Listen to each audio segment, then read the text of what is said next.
Hello and welcome back to the Rara Rabbit with me, Max, and of course, Rara. So a popular question that I see appear in lucid dreaming spaces online is lucid dreaming dangerous?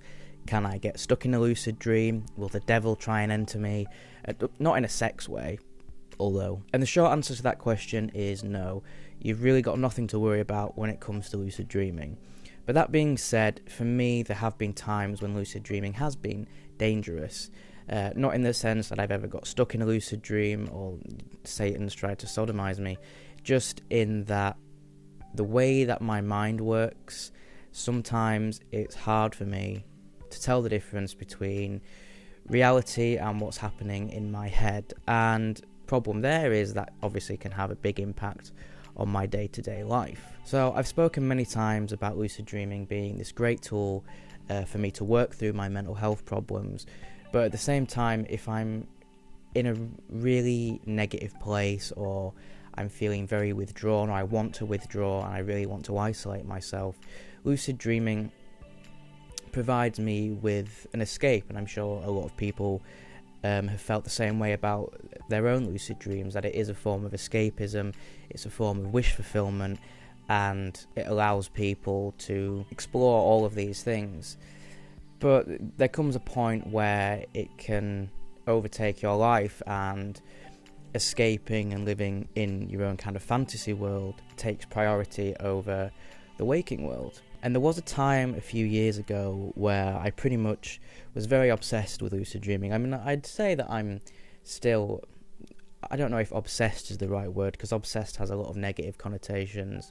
But, you know, lucid dreaming is still a major part of my life, and it's something that I incorporate into my day-to-day life. And yeah, there was a time when it pretty much consumed me, and it's all I wanted to do, and I really didn't want to have anything to do with the outside world. And I'd kind of locked myself away and made lucid dreaming my life. And in that time I had loads of lucid dreams. I think like the most I've ever had in a month is like, I think it was like 17 to 20 lucid dreams, which is a lot, and that's definitely not common. And I'm not saying that having that many lucid dreams is good or a sign of a good lucid dreamer. But I was not in a good place mentally, and I was having a very hard time telling the difference between what was real and what wasn't. So, you know, I got very sucked into it.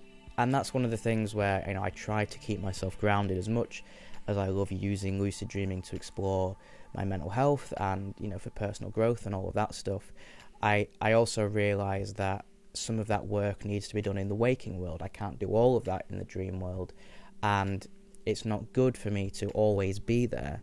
And this is probably, you know, not going to be a problem for most people, but it's still something that I feel the need to kind of talk about. And, you know, because there might be people who are in a similar sort of place as to me, and I feel it's important to highlight, you know, some of the bad sides of lucid dreaming that I have experienced.